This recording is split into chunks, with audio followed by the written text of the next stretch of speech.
خطبہ نمبر 30 آپ علیہ السلام کا ارشاد گرامی قتل عثمان رضی اللہ تعالی عنہ کی حقیقت کے بارے میں۔ بسم اللہ الرحمن الرحیم۔ لو امرت به لكنت قاتلا او نهيت عنه لكنت ناصرا غير ان من نصره لا يستطيع ان يقول خذله من انا خير منه ومن خذله لا يستطيع ان يقول نصره من هو خير مني۔ یاد رکھو، اگر میں نے اس قتل کا حکم دیا ہوتا تو یقیناً میں قاتل ہوتا، اور اگر میں نے منع کیا ہوتا تو یقیناً میں مددگار قرار پاتا۔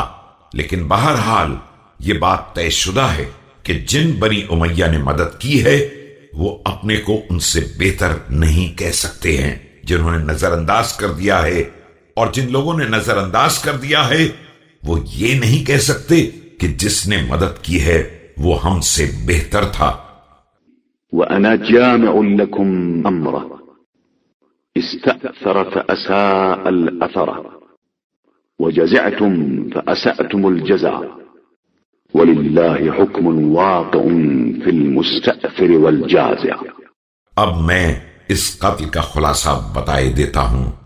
عثمان نے خلافت کو اختیار کیا تو غیر مناسب طریقے سے اختیار کیا، اور تم گھبرا گئے تو بری طرح گھبرا گئے، اور اب اللہ دونوں کے بارے میں فیصلہ کرنے والا ہے۔